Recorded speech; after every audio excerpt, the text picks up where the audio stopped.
السلام علیکم۔ Daily golf Urdu میں خوش آمدید۔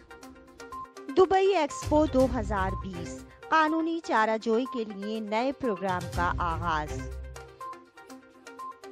تفصیلات کے مطابق دبئی کورٹس کے ڈائریکٹر جنرل طارش عبد المنصوری نے گورنمنٹ کونسل کے ساتھ ایک اجلاس کے دوران ایکسپو 2020 دبئی میں ڈیجیٹل قانونی چارہ جوئی پروگرام کا آغاز کیا ہے۔ اس پروگرام کا مقصد دبئی کی جامع ترقی سے آگاہ رہتے ہوئے تکنیکی قانونی چارہ جوئی کرنا اور دبئی حکومت کی ہدایات کے مطابق تخلیقی طریقے اختیار کرتے ہوئے عدالتی سماعتوں کو مستقل طور پر ایک دوری سے کرنے کے حوالے سے نائب صدر وزیر اعظم اور دبئی کے حکمران شیخ محمد بن راشد ال مکتوم کی سفارشات پر عمل درآمد کرنا ہے۔ المنصوری نے بتایا کہ ڈیجیٹل قانونی چارہ جوئی پروگرام کا مقصد جدید ٹیکنالوجی کا استعمال اور عدالتی خدمات کو ڈیجیٹل طور پر تبدیل کرنا ہے۔ یہ کامیابی ٹیم ورک، عدالتی اور انتظامی اداروں کے تعاون اور کوششوں کا نتیجہ ہے۔ المنصوری نے کہا کہ دبئی کی عدالتیں اپنے نظام میں ترقی کا عمل جاری رکھیں گی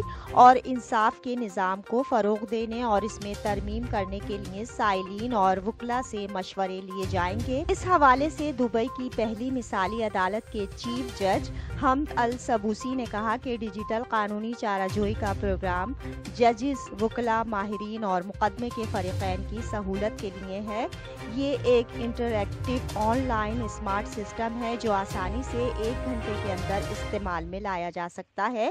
اس میں درخواست کی رجسٹریشن، معاون دستاویزات اور رپورٹس کو منسلک کرنا، ڈیجیٹل دستخط، صارفین کی شناخت کی آن لائن تصدیق سمیت کیس کے تمام مراحل کا احاطہ کیا گیا ہے۔ اس طرح کے پروگرام سے ججز اور قابل محکموں کو مقدمات کی پیروی کرنے، سزا سنانے اور آن لائن عمل درآمد کا اختیار دیتے ہیں۔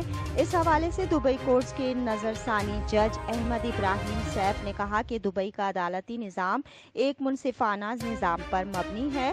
یہ پروجیکٹ ہماری انتھک کوششوں کا نتیجہ ہے تاکہ قانونی چارہ جوئی کے طریقہ کار کو تیار کیا جا سکے۔ اب تک کے لیے اتنا ہی۔ اگلے بلیٹن تک کے لیے خدا حافظ۔